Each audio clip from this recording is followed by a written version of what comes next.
Hey guys, Karsh from OneTap. In this video, I will talk about how to import profiles from Excel. This is probably like the starting point for OneTap for a lot of people, and this is what we commonly see people struggle with as well when we see our support chats and we see our emails as well asking for help. So hopefully this video clears everything up and sets you off in the right direction so that you can use OneTap successfully. So when you first create an account, you're probably going to be seeing some like dummy data, but if you delete all that, you're probably going to be seeing something like this, maybe a default list that's created that's called visitor sign in, and then profiles are maybe empty, or maybe there's some sample names in there. And on the iPhone and the iOS app, you're probably just going to be seeing something called visitor sign in, and then same thing here on the iPhone app, just as a visitor sign in. And these are lists that are just created by default, just to give you a little bit of idea behind how OneTap works. And then you got profiles over here, which is going to be empty. It's going to say, hey, you can import an Excel file or you can create profiles one by one.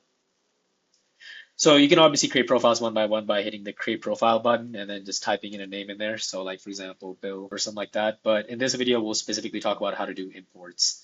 So we'll go ahead and delete all the profiles over here. So delete, and then that starts us off from scratch. So what you want to do is you want to go to the profiles tab and you want to hit the upload profiles button, and then you got some templates right here. So basic, intermediate, and advanced. And we see like a lot of different Excel formats, and a lot of it doesn't work just because things are like kind of styled, or things are organized in multiple sheets, or it's got like all sorts of like formatting, custom formats for that specific organization or for that specific person. So we just recommend people to just download like the basic or the intermediate sheet and then get started. So let's start off by looking at what this sheet consists of, okay? So I'm gonna go ahead and like download this.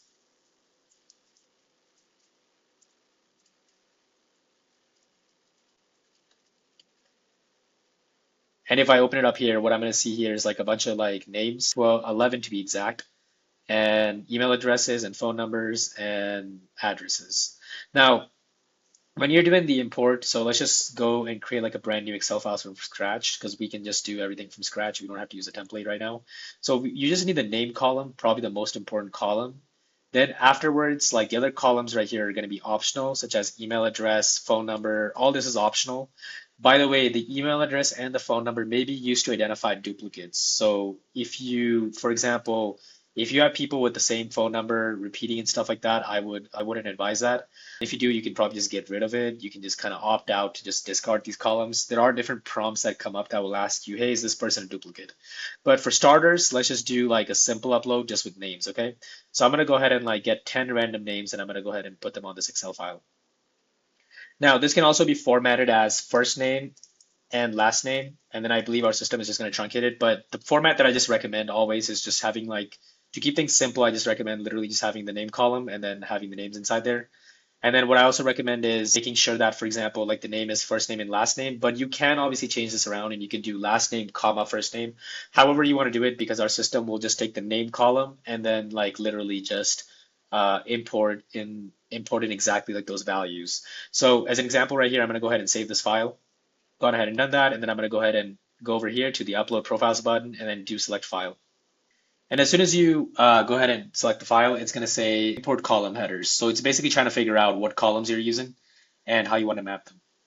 So over here, I just have the name column, and then I want to map that to the name field. So these are all the different reserved fields that are inside OneTap, and discard just means like you don't want to import that field at all. So that's it. So I just do the name column, and it's going to come up with all these names, and it's going to say continue, and it's going to say you can hit continue. And yeah, that's it. Like it was as simple as that. We just got all the names imported exactly the same way that we have it in our Excel file, and these are put in alphabetically. And now each person's profile is created. I talk more about what profiles, for example, what you can do with profiles, the primary fields and custom fields. I'll do a quick recap right now. So let's say, for example, if I want to add Ava's email in after importing, I can just type in ava@onetapcheckin.com, test ava@onetapcheckin.com, and that becomes the email address. And I can also give it a specific check-in code, which I'll talk about in a different video behind what you can do with check-in codes. You can put in addresses, phone numbers, you can mark it as favorite, add custom fields, which we'll talk about right now, how you can import other column headers from Excel files. And then this is the pass that's created by default. And then we see the attendance history is 0 right now. There's no activities going on. So now let's go back to our Excel file and let's do something more complicated. Let's go over here and let's try doing name and email addresses, okay? So we just format the Excel file like this. We got the email addresses and then the names in there. You don't want to put in duplicate emails because it will trip up the system. A little bit of a hack, by the way, if you do have two people with the same name. So for example, I have like Liam A and maybe I have like Liam, for example, B, right? What I'll do is I'll just go ahead and like kind of, you can always do like a +1 or +2 if they have Gmail addresses. It's like an alias email. So that's one way to like kind of have duplicates. But to be honest, you can probably just discard the email there if you don't want to use it for that specific person and then just keep the email for the person that you do want to use because having duplicate emails will confuse the system a lot. So now I'm going to go ahead and save this file and then redo the import again. So now as soon as I put the file in here, it's going to say name and it's going to say what field you want to map it to. And we're going to say name. Email address, we're going to say email address, which is automatically detected, and then hit the continue button. And we're just going to hit continue, and we're going to see that all the all the names came in as well as the email addresses. And this person didn't have an email address, so their email address didn't come in. So that's name, email, phone number, address, favorites, and check-in codes are all reserved fields. And we do have a specific help desk article that will talk about how to format and upload Excel files. It's got the link to the templates here. And it's also talking about all the different reserve fields. It's got name, first name, last name, those are reserved, email, and then these are all optional fields. So like, for example, they can just be inputted. And then the other reserved columns are favorite, address, and check-in date, as well as check-in code. So now let's talk about how we would populate, for example, phone numbers, addresses, and the check-in code, as well as notes. So I've created the following headers, and the following information is over here. So we got the name, we got the email address, we got the phone number, just example phone numbers that I made up, got the address right here, the favorite, the check-in code, and then the notes. So these kind of map with the primary fields that are present for a profile, like name, email address, phone number, address, notes, and then the check-in code. And there are no duplicates here on the phone number side as well as the email side, so just keeping everything simple. If there are duplicates, I just recommend just getting rid of it. You can do an easy highlight in an Excel formula just to keep the information clean. And then the favorite, you can just use yes or no. And check-in codes, if you do have one, for example, like employee ID numbers or student ID numbers, just any sort of like unique identifiers that you guys use to identify your students, guests, visitors, customers, employees, etc. Just use it here. It's optional. And if you want to just make one just for like future proofing your data, just put in like just start off with the number 100 or maybe like 1000 and just increment it by one. It's optional, it's not really required.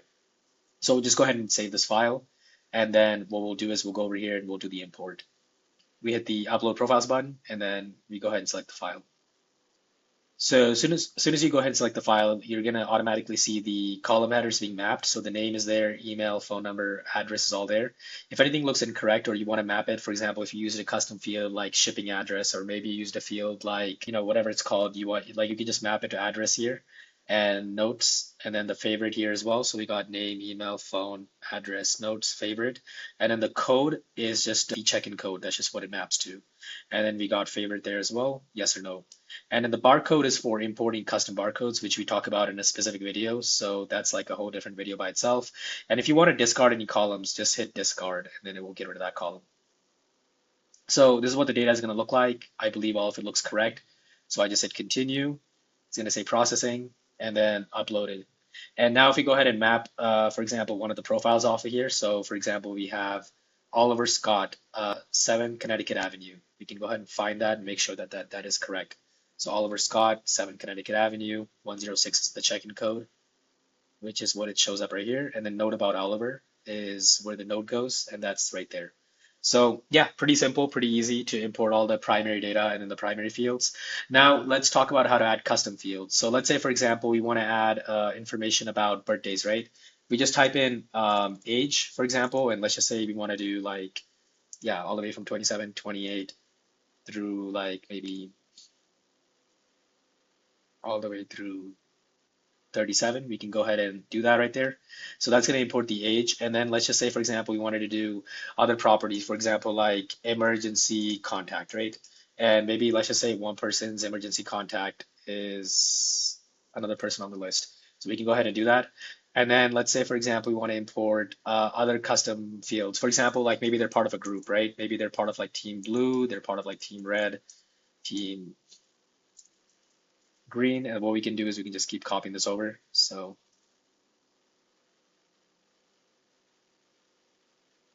Yeah, and then so we just did that right there. The other thing that you can do is you can just add like, for example, nickname.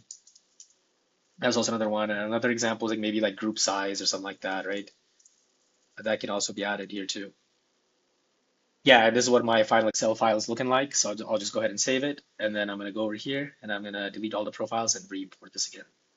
So as soon as we do that, we're gonna see that all the columns are mapped. For example, we see that like the new columns were created. For example, like for age, and then before we only had code and barcode. That's where it ended at, and discard. But now we have like age over here, emergency contact, group, nickname, and all this. So these are all custom columns that are gonna be created on the fly.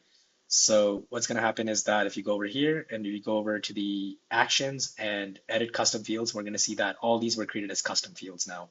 And if we go over here, we can like look up certain custom fields. So let's say, for example, I want to find out how old is Oliver and like what team is he on. So team blue. So I'm going to go ahead and click on Oliver, be able to see that he's in team blue, and then the group size is 3, and then his age is 33. So yeah, that's basically how custom fields work. You can always add and delete custom fields and like kind of create new ones. You can also create them ahead of time. So like let's say for example, we're gonna have a whole video on custom fields, but let's say for example you had a certain specific custom field like age, and that had it can only be a number, it can't be a text. You can go ahead and do that. You can do that with like dates as well and like with list of values. So let's say for example, like I have a custom field here called group, right? And I know that this can only be like blue, green, and red. Those are like the only ones that we allow. So I'll just go over here and I'll do edit custom fields and I'll just create the group custom field. And then I'm going to say this can literally only be blue, red, green,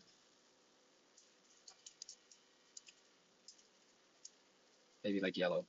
So yeah, and basically I'll go ahead and create that first. Then I'm going to go ahead and like kind of redo the import to make sure that like all the fields are, because it's already been defined, and now it's just going to import that from the Excel file.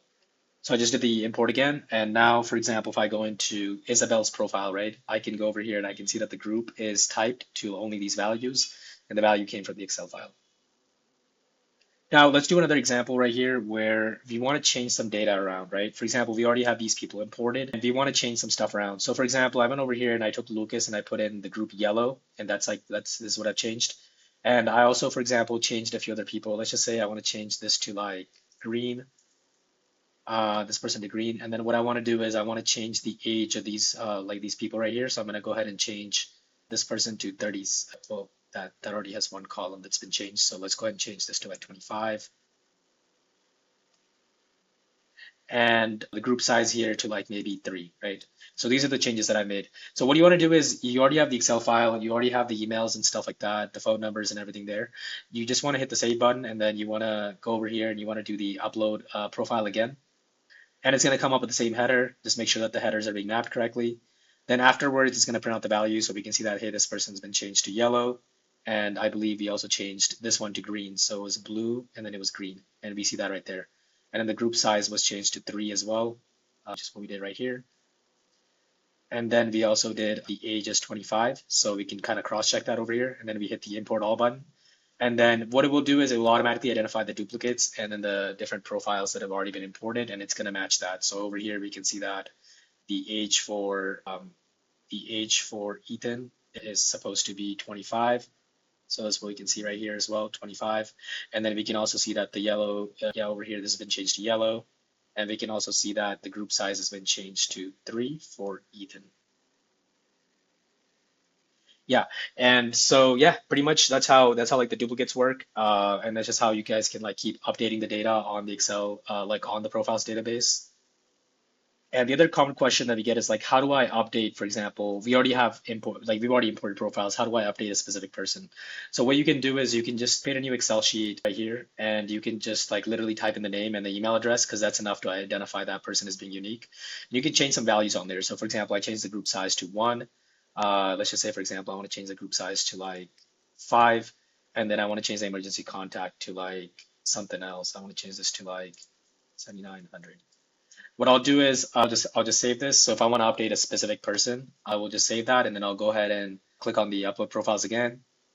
And once you select the file, it's only going to pick up the few column headers, and it's going to say, okay, yeah, we found this, and this is what the values are. Group size is 5 for Ethan, and then it will say, hey, we found some duplicates. what do you want us to do? You want to discard everything, or do you want us to import it? You want to hit the import all.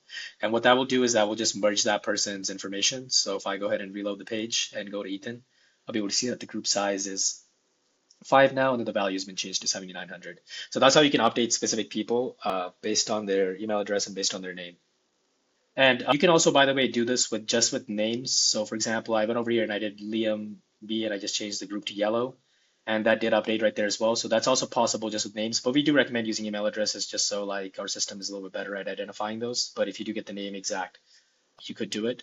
And yeah, so basically that's how you get all the different custom columns, the custom headers imported.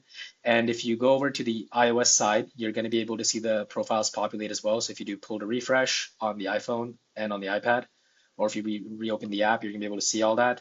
Now you'll be able to see all the different, like the exact same data that we see on the dashboard here. So like the notes, the like the address, the check-in codes, the custom fields as well. Be able to update that too because these are all typed values now. So be able to change that with the iOS app.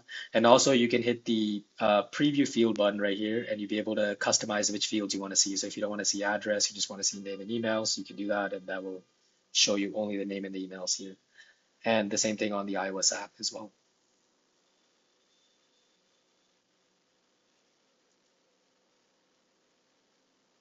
And on the iOS, you can always update the custom field values by going over here and clicking on the, or actually opening up a profile and hitting the edit custom fields button.